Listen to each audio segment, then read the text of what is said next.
Allir þættir samstæðuverinnar eru á YouTube.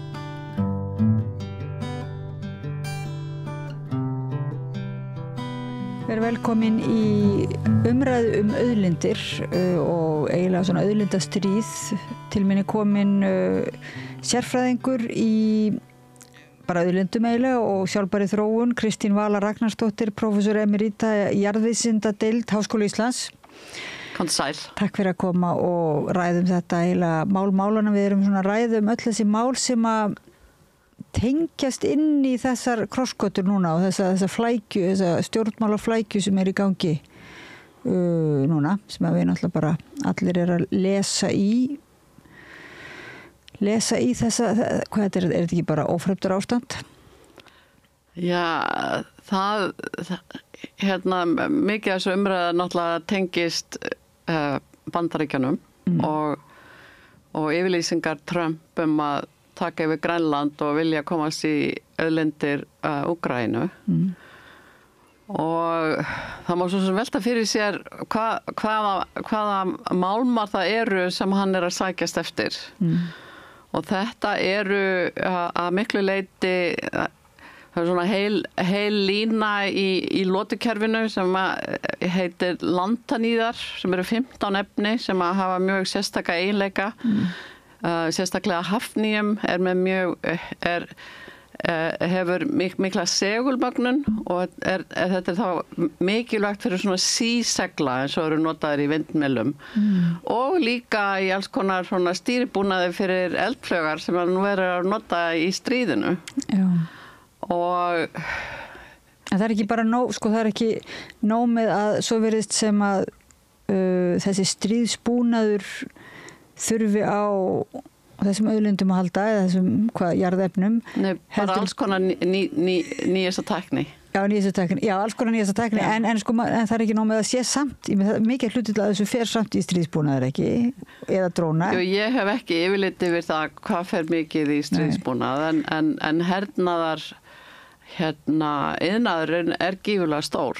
Já, nei, ég ætla að segja líka, finnst manni allt í einu núna, á síðustu dögum bara afhjúpaðist það að stríðin kannski snúist að stórum hluta auðlindir landana. Já, ég man eftir í fyrsta skipti ræddi við nemendum mína átök vegna auðlinda að það var þegar við vorum að tala Gólanhæðir og það er nefnilega vatni þar sem að Ísraelsmönnum tókst að taka af Sýrlendingum árið 1967, ef ég maður rétt. Okay. Og það var svona fyrsta, og það var semst vatnsauðlindin. Já. Svo hafa náttúrulega verið olíustríð. Og síðan hafa náttúrulega verið olíustríð það í Írak og Íran og Súdan. Og þannig að það hefur verið, það var verið að tala það í lok síðustu aldar að 21. öldin yrði öld auðlindastríða. Og nú erum við komin þangað. Já. Og hvar eru Íslendingar ég var að taka þá eftir hvaða auðlindir gætu orðið að hernaðar. Já, við erum náttúrulega ekki með þessa málma sem hefur verið að sækjast eftir. Þeir eru yfirleitt í öðruvísibergi heldur fyllst á Íslandi og til dæmis þessi sjaldgæfu jarðmálmar eða landanýð, þessi málmar eru í öllu bergi en þeir eru kannski bara svona 10-15 miljón hlutar í basalti eins og Íslandi en þetta getur verið mörg 100 miljónar hlutar í karbonatíti og myndbreyttu alkalísku bergi þannig sem ekki finnst á Íslandi. En það finnst í Grænlandi? Það finnst á Grænlandi og það finnst víða, til dæmis stærstu byrðirnar eru í Kína og þegar ég var að skoða hve lengi málmar myndu endast inn í framtíðina fyrir 10 árum og skrifa það mjög langa vísindagrein að þá var framleiðslan 97% í hendi Kínverja og það leiti fóru þeir að loka fyrir útflutning á hrávörunni en þú gast bara keypt símana eða tæknibúðnaðinn sem að þeir framleiddu og þá áttum við náttúrulega að koma okkur upp mjög góðum endurvinnslu kerfum sem að við höfum ekki gert af því að þá var talað að 10% af sjálfgefum jarðmálmum væru í endurvinnslu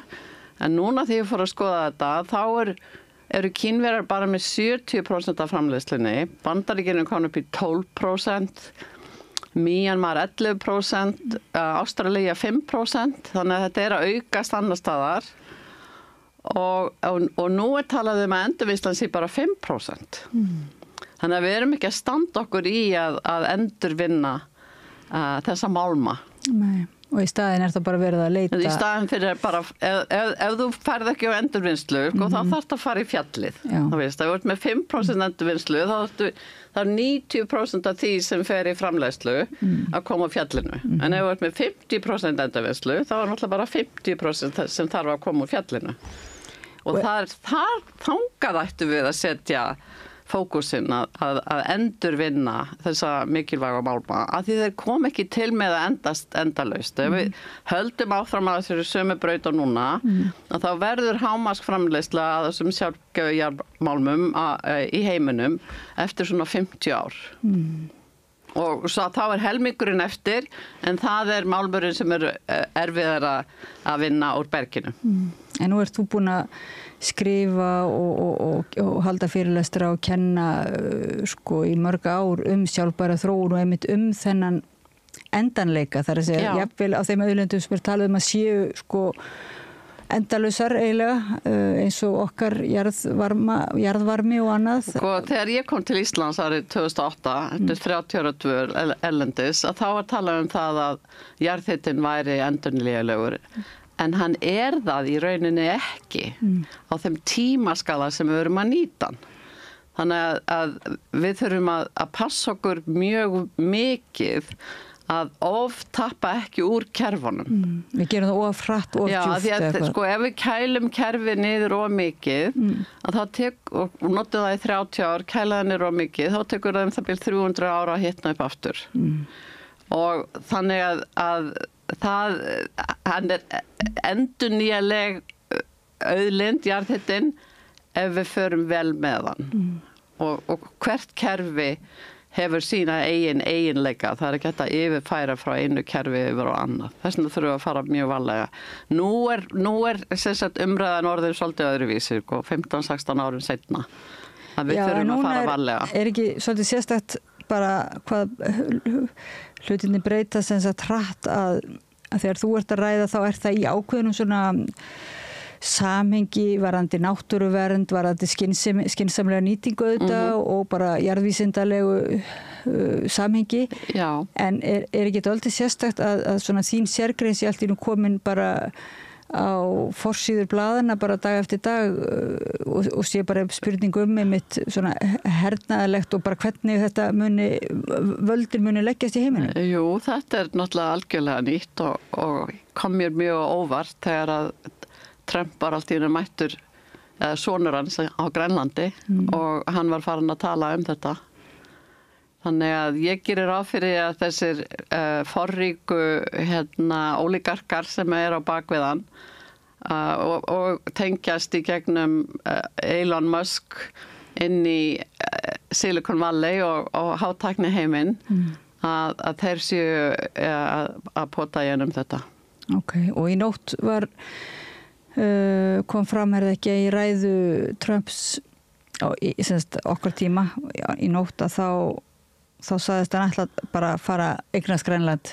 Já, og þetta vist í fyrsta skipti sem hann hefur minnst á þetta í þinginu og náttúrulega alveg ótrúlegt að standa upp á Bandaríkjaþingi og segist að taka yfir annað sjálfráða land. Já, en þarna hann undir þrýstingi frá þessum teknirísum væntanlega sem að þurfa á þessum málmum. Já, ég gerir ráð fyrir því að það sé beintenging þarna, já. En hvernig hún virkar veit ég ekki, en ég held að þetta búið að vera undirbúa þetta löngu fyrir kosningarnar. Þetta 700 blaðsíðna Make America Great Again 2025 rit, það hægt að finna þetta allt saman þar, maður fer að leita sig í gegnum það sem alveg ótrúlegt að þið gerðu þetta allt saman opinbert. Já, það svona, það ekki sumi glæpamenn sem mitt skilji eftir vísbendingar eða bara raunverulega að segja, sko, ég ætla að gera þetta. Já, ég tekki nú ekki glæpaheiminn eitthvað vel. Nei, mér finnst þess að ég hef heyrt það í svona einhverjum bíómyndum að stundum sé það beint sagt, en samt, eða einhver talaði það held ég einhver sálfræðingur, samt þótt einhver segi það beint við þig, hann ætla að drepa þig eða gera eitthvað, ræna húsið þetta, þá samt bregst fólk ekki við líka við. Já, það er kannski bara fólk finnst það ólíklegt að þetta geti átt að eiga sér stað, gerir ég ráð fyrir. En núna þetta svona nokkurn veginn orðið augljóst. Nú þetta bara augljóst, upp á borðinu. Já. Og líka í Úkraínu. Og hvaða málmar eru þá? Það sko líka talið að sé mikið af þessum sjálfgjafu jarðmálmum sem á þá eftir að kanna betur. Síðan er þarna líka lithium sem notað í rafhlöður og grafít sem svona myndbreytt kolefni. Það eru víst helstu efnin sem hann eru eftir þar. En það talað að hann ætla að setja inn, það hefur verið einhver ákvæði sem samningi að Bandaríkjamenn koma með tæknina og þeir fái einhver hluta ágáðanum, en ég held að þeir þurfi að passa sig voða vel hvernig þessi samningur verður gerður. Það er að segja Úkraínum, en vegna þess að sko námu félög út allan heim eru að í rauninni að stela ágóðanum af alls konar auðlindum þróunarlanda og helsta leiðin til þess að sem sagt eigandi auðlindunar fái sanngjarnan ágóða er að gerast félagi í samtöngu sem heita EITI eða Extraction Industries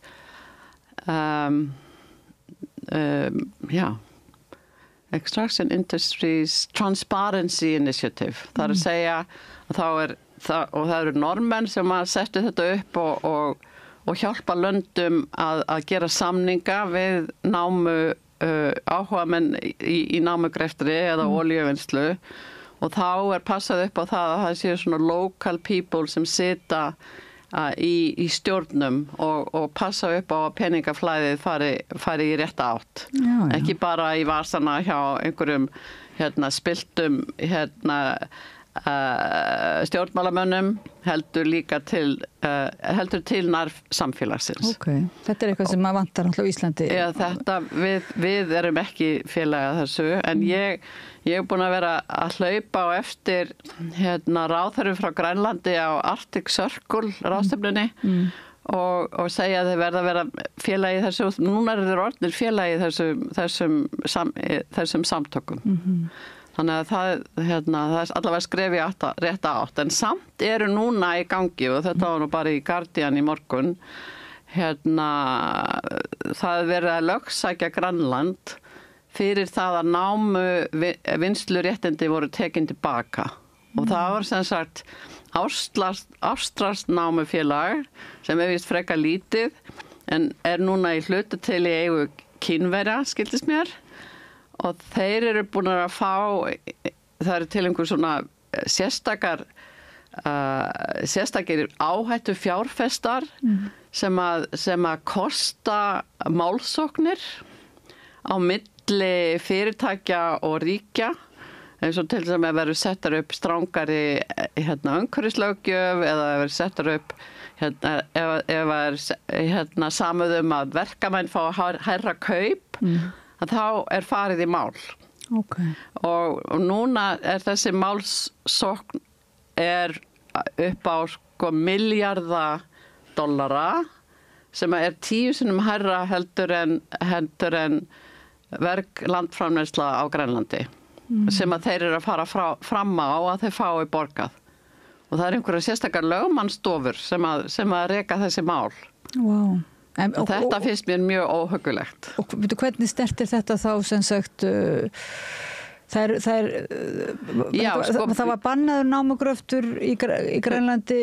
Það er heilmikið verið að kanna bergið og leita málmum Grænlandi og þetta námufélag hafði haft leyfi til þess og ætlaði síðan að fara í framleiðslu á sjaldgæfum járnmálmum sem líka með úrani og á grundvelli þess að þetta úran var líka í þessu bergi að þá fór að stað mikil mótmæli á Grænlandi. Þeir vildi ekki að geislaverk efni væri að fara út í umhverfið og menga vatnið og síðan allt vistkerfið og út í hafið af því að þarna eru selir og hvalir og allt konar sem að frumbyggjar lifa á og síðan varu kosningar árið 2022 og þá var þetta námuleyfi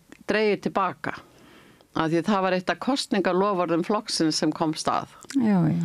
Og nú þess verið að fara í mál við Grænland. Þeir hafi sett $100 milljónir í þessa rannsókn og þeir telji að þeir sé að tapa þarna allavega 10 milljörðum eða stóru 7 og svo eru búin að setja á þetta einhverja vexti líka.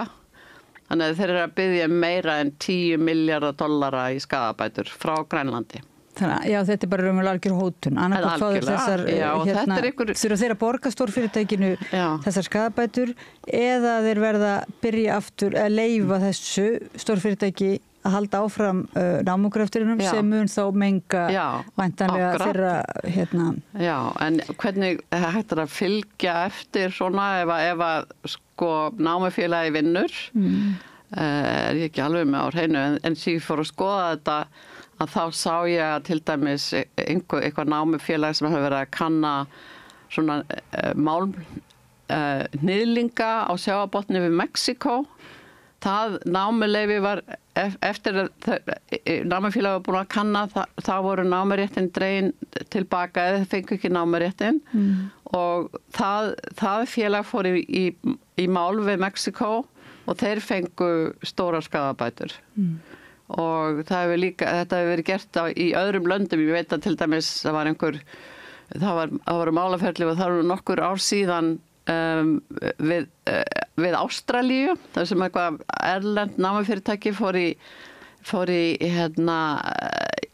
mál við Ástralíu vegna þess að grunnlaun verkamannanna hefðu verið hækkuð. Þetta er svona algjör bara græðgis ríkisvaldið og í lýðræðisríkjum og öðrum ríkjum bara kannski virkilega má segja berst völdin við þessi ákveðin stríð í gangi þar líka. Þessir fríverslunarsamningar, þetta er byggt á einhverjum ákveði í fríverslunarsamningi frá 1960 eitthvað. Þar sem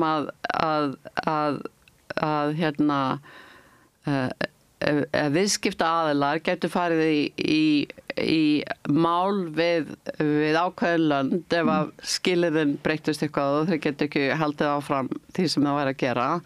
Hvort sem var með því að það væri ný umhverfislög eða þú veist, hærri laun og þetta var eitthvað sem að Heimsbankin eða The World Bank kom inn í þessa fríverslunarsamninga. Þannig að þeir eru greinilega stór hættulegir. Settur upp fyrir þá stóru og mögnugu. Já, og við kannski það er ekki ýmislegt svona einmitt sem að kannski einhverju samningar sem hafa verið gerðir eða ríki hafa undirrita sem svona núna á þessum skringilugu tímum okkar svolítið að koma í ljós bara hvað eru eða menn endurskoða til dæmis með NATO og allt það er allir þessi samningar eru svolítið í endurskoðun eða upplausn og hvað finnst þér svona eins og með Ísland hvað er það sem við þyrftum að gera að þínu mati til þess að verja okkar þá erum við að tala auðlindir en ekki síst eins og þú ert að segja bara rétt almennings og náttúruna og umhverfið. Við erum alls ekki nógu góð að passa upp á okkar réttindi eða réttindi náttúrunnar okkar. Og við áttum vitalega aldrei að selja HS orku úr landi. Nei. Og það er góð saga sem ég heyrði í Noregi af einhverju samfélagi í Norður Noregi sem var með svona vatnsaflsvirkjun og svo þegar að bóluárin urðu og þátt að selja allt, ríki átti ekki að eiga neitt, einkaeðlegt að eiga allt, að þá ákvað þetta samfélag að selja orkuverið og hverju keypti orkuverið? Jú, það var eitthvað samfélag í Svíþjóð. Þannig að nú fá þeir þetta fína rafmagn í öllu þessu samtengda kerfi í Svíþjóð, en samfélagið í Norður-Noregi sem átti þetta vatnsafls fyrirtæki, það er á hausnum. Og sko,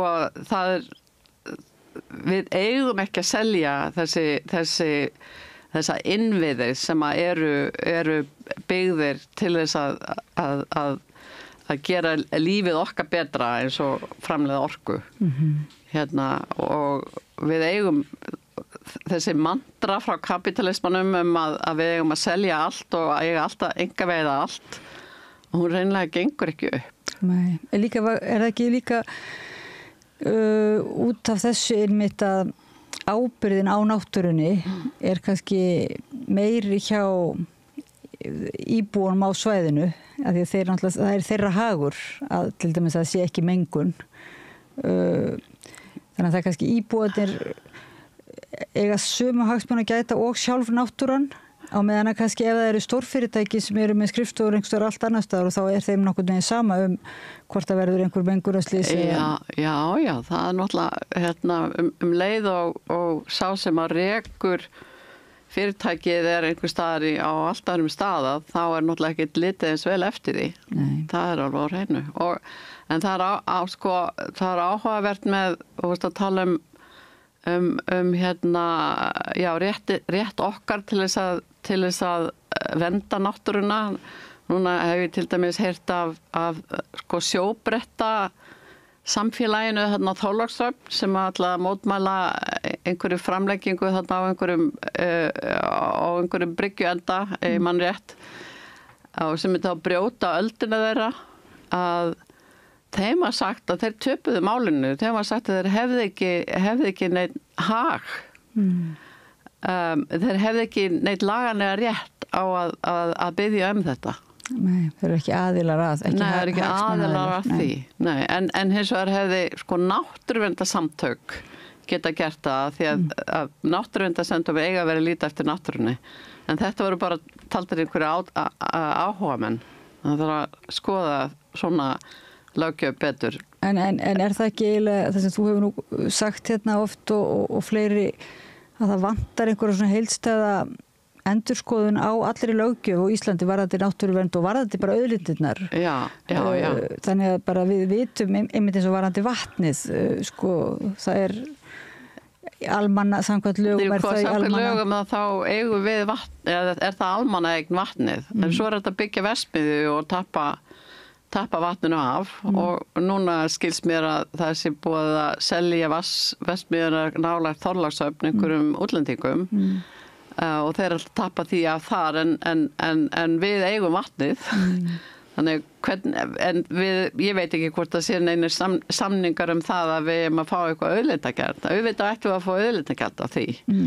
Ef að það er einhverjur verið að tappa af einhverju sem er okkar sameign. En það er eins og þetta að við höfum einhvern veginn ekki alveg náð því að þetta sé dálítið stórt atriði, bara hagsmunaatriði fyrir okkur sem íbúa hér, að náttúruverndin sé virkilega stórt hagsmunaatriði. Það er ennþá dálítið látið eins og náttúruvernd sé svona eins og bara hobby, einhverja sérstakara náttúruvernd að sinna. Já, og náttúrulega við hjá landvernd eru náttúrulega bara eitthvað óerða fólk sem er alltaf á móti öllu, sem er ekki rétt. En við okkar samtök eru til þess að vernda náttúruna. Já, en þau eru bara ekki nóg, sko, við þurftum að hafa miklu fleira fólk í náttúruverndarsamtökum. Nei, mér finnst líka bara stundum eins og það þurfi alltaf að ítreka tengslin við allt annað. Sko, auðvitað er mikilvægt að tala bara rétt náttúrunar út af fyrir sig og það þarf ekki að tengja það við okkar hagsmuni. En mér finnst að samt eins og núna sé farið að verða ljósara hvað þetta er stórt hagsmunamál fyrir okkur og einmitt kannski réttlætismál af því það lendir síðan kannski á öll þessi nýsköpun þegar verið að selja einmitt þessi stóru fyrirtæki til einkaaðila í nafni nýsköpunar og í nafni einhvers svona sem hljómar vel, sko, framþróunar, tækniþróunar og þú ert bara með útlendingahattur og á móti nýsköpunar og þú ert eitthvað mótmæla því. En hver síðan borgar brúsan ef það verður eitthvað, kemur eitthvað upp á eða verður eitthvað slys, þá það náttúrulega almenningur sem að þarf yfirleitt, ríkisvaldi þarf þá að grípa inn í. Fyrirtækin taka gróðan og almenningur borgar brúsan þegar eitthvað fer úrskeiðis. Eins og átti sér stað hérna í bankarhruninu. Já, svo náttúrulega líka núna í Grindavík með HS Orku einmitt, það bara og Bláa lónið og það ekkert, við fáum bara hærri skatta en svo verður þetta ennþá augljósara kannski þegar þetta fer að snúast það að við jafnvel að það séu einhverju fyrirtæki sem að skeita ekkert mengunar varnir eða nú verður að tala sko að mengunar eða umhverfislöggjöf sé orðin alltof erfið hérna á Vesturlöndum og Trump núna í hérna að vinna í því að leysa upp alls konar umhverfislöggjafir. Ég var til dæmis að heyra það búið að segja upp 10.000 starfsmönnum þjóðgarða Bandaríkjanna og þeir efndu til mótmæla síðustu helgi og í Yosemite garðinum kom fullt af fólki hengdu þau upp hérna flaggið á haus sem mikil óvirðing fyrir flaggið í Bandaríkjunum. Þannig að það má kannski segja að svona ónæmiskerfi almennings sé að fara af stað. Bara hinga ekki lengra og núna þau búið að til dæmis að ákveða að skera niður í Medicare hérna sem að almenningur fær til að geta borgað lyfin sín að því að lyfjaiðnaðurinn er svo dýr í Bandaríkjunum og ræður öllu að þá hérna ég ekkert hissa á þetta einhvers konar bara uppreisn í Bandaríkjunum bara fljótlega. Já, það náttúrulega, vonum að það verði allavega fólk láti geta yfir sig ganga og náttúruna og þú veist, að því þetta náttúrulega hefur í för með sér líklega bara ef það eru engar eftirlitsstofnanir og ef ríkið hefur ekkert bolmagn til þess að standa í þessum málaferlum og vill það ekki eins og gegn stórfyrirtækjum. Bara ganga gegn alls konar lögum og reglum og allavega var ekki að verða það hefur komið fram í hinum af þessum ræðum sem hafa verið fluttar. Og hvað finnst þér þá hérna að þess að vera að biðja að vera að spá einhver en svona finnst þér líklegt að einhverjir muni ásælast Ísland vegna auðlinda? Sko, við erum nú þegar komin með hérna firðin okkar fulla af laxeldi frá Noregi af því að umhverfislöggjöfin þar var orðin of sterk og við erum ekki með neina umhverfislöggjöf fyrir þessa laxeldi sem er alveg ótrúlegt og svo áttu þau líka að fara að borga auðlindagjald. Það var náttúrulega miklu betra að koma til Íslands og af því að við erum svo vitlaus, við bara leyfum allt. Svo er þetta allt flutt út og keyrt af bílum og sem er eyðileggja veginn okkar af því þeir eru alltaf þungir en eru þeir að borga eitthvað til vegagerðarinnar? Nei. Og svo þessu fyrirtæki borga var lítinn skatt á Íslandi. Ég meina þetta er náttúrulega gali kerfið sem við erum búin að koma okkur upp Það vantar algjörlega bara heildstæða löggjöf og stefnu, orkustefnu og auðlindastefnu sem sagt í tengslum við byggðastefnu bara náttúruvernd, rétt almennings íbúa. Já, og svo náttúrulega orkufyrirtæki erlend, vindorku, búin að ná sér í einhverja bubba hér á Íslandi sem að vinnuna fyrir það að reyna að fá leyfi hjá einhverjum bónda að setja vindmyllur þar upp á annað hvern ás en það er ekki talað hvað fyrir gífurlega mikið efni í að byggja þessa vindmyllugarða. Þetta eru stórir pallar og svo marga metra niður sem að geta haldið þessum vindmyllum uppi af steypu, þannig að það þarf að vera vegur að hverri vindmylli. Það þarf að flytja alveg gífurlegt magna af efni til að steypa þessa palla og svo þarf að náttúrulega halda þessum vindmyllum við og allt þetta. Þannig einhverju geta lofað stórfyrirtækjum það hlýtur að hér á Íslandi séu lélegur lagarrammi, það sé eiginlega ekkert og það sé ódýrt vinnuafl í einhverju vinnulegum jafnvel, og það sé voða lítið eftirlit og svo sé nóg pláss, það sé nóg náttúrulega það er fullt af sandi og það er fullt af dýrmætum auðlindum hérna líka, náttúrulega vatni. Já, vatnið, við erum að tala vatnið, við erum að tala vindorkuna, svo er náttúrulega 80% af orkuna okkar fer til erlendra stórfyrirtækja. Og svo er verið að tala orkuskort. Ég fór á ársfund Landsvirkjunar í gær. Það eftir allir orkuskortur. Og það talaði enginn í hvað viljum við að orkan okkar fari. Og svo við í gær einmitt að grænmetisbændur eru bara að fara að leggja upp laupana af því að þá eru heilsalar káttir af því þá geta þið flytt meira inn. Já. Við kunnum ekki að hugsa heildstætt, held ég. Nei. En er ekki eiginlega bara, er ekki svolítið mikilvægt núna svona að við séum aðeins, að nú er verið að tala að við þurfum einhvern veginn að verja okkur með jafnvel innlendum her eða einhverjum skipafloti, ég veit ekki hverju, en er ekki svolítið tilefni til að verja okkur einmitt bara með lagarömmum og reyna allavega eitthvað að vernda okkar. Já, vitalega þarf að taka alla þessa náttúruverndarlöggjöf bara í gegn og svo verði fyrir náttúruna. Ekki fyrir einhvern erlend fyrirtæki til að koma hér og vaða út allt. Vaða yfir náttúrun og vaða yfir, ég myndi nú segja, almenning hér. Já, almenning, já. Almenningur þarf að rísa upp. Kannski þarf að verða svona uppreins eins og verðist vera að eiga sér stað í Bandaríkjunum. Já, en það líka að þurfi að vera bara skambissan þurfa að vera bara framan í fólki til þess að einhvern veginn átta sig á því. Þannig, mér finnst svolítið eins og við Íslendingar við einhvern veginn erum góðu vön að hafa svo hreint vatn og hafa allar þessar auðlindir og þetta pláss og einhvern veginn við áttum okkur ekki alveg á samhenginu. Við höfum náttúrulega stækkað og mikið minn þegar ég var að alast upp að þá voru allar 200.000 manns. Nú voru helmingi fleiri.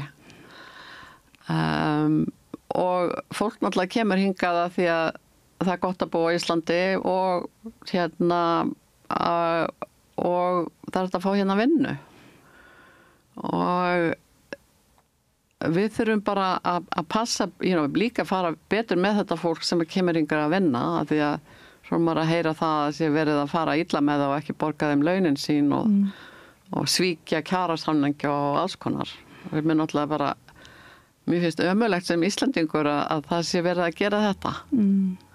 Það er svo mikið óréttlæti í því. Já, bara til þess að græða meira. Hvað myndir þú byrja á svona núna ef þú bara ættir að byrja á morgun að endurnýja löggjöfina eða reglugerðirnar eða stefnuna eða bara til að svona, ef allir mis, það væri bara í fréttum á morgun að Trump og eða einhverju ætla að taka eignast Ísland sko í leiðinni, Grænland og Ísland. Hvað getum við gert sko? Það var lítið sem við getum gert held ég. Já. En við eigum náttúrulega að þjappa okkur við Evrópu, en Evrópa kemur ekki til með að koma hingað að verja okkur gegn Bandaríkjunum held ég. En þetta kannski ekki góð spurning ef einhver bara að fara að koma hér og fara að taka okkur, en áður, en það sem sagt, ef við ímyndum okkur að þetta sé þetta plan, auðlinda ásæknin, sko, getum við ekki varist henni, af því að hún kemur samt, það ekkert eitt ríki sem kemur og tekur okkur yfir heldur, það svona ýmis stórfyrirtæki sem að smám saman Já, við getum náttúrulega sko sett okkur skýrari náttúruverndarlög. Við þurfum náttúrulega að eignast hálendisþjóðgarðinn sem að búið að vinna lengi og ekki ennþá komin. Við eigum náttúrulega að vera með einhverja almennlega löggjöf hafið og firðin okkar. Firðirnir eða sem sagt það utanríkisráðherra sem að gefur leyfi en ekki umhverfisráðherra. Og það náttúrulega algjörlega galið. Við erum að fara við erum með 200 sjómílur út á haf. Firðirnir ættu náttúrulega að vera undir einhvers konar náttúrulöggjöf. Og jafnvel allar þessi 200 mílur út í haf. Að því að við erum ekki að standa okkur í því að venda hafið eins og búið að Ísland búin að skrifa undir samning líffræðilega fjölbreytni þar sem að það á að venda 30% af hafinu og 30% af landi. Ef við teljum saman það sem við erum búin að venda á Íslandi þá erum við að komast hátt í það, 30%, en við erum búin að gera næstum ekkert í hafinu. Getur að venda alla firðin okkar. Eitthvað, þú sagði mér eitt, þannig að endur nú sko öskudegi alveg í öskunni, sko, þú sagði mér að það heyrt að hluta af þessum auðlindum sem að væri núna að finna í Úkraínu, eða hvað, eða á Grænlandi væru notaðir í svona hátækni stríðsdróna sem að verður notaður til þess að stýribúnað í eldflögar og skotfæri. Það eru þessi sjálfgjöfu jarðmálmar sem eru mikilvægir fyrir þar og kannski eina af ástæðanum fyrir því að tæknigeirinn í Bandaríkjanum er að sælast eftir því að hafa aðgang að þessum málmum. Ég hef heyrt það og ekki á fyrstu hendi að læknar til dæmis frá Noregi sem að hafa verið á Gaza að þeir hafa tekið eftir því að þau börn sem að koma með inn og eru látin að þau voru skotin beint hér í gegnum höfuðið á drónum.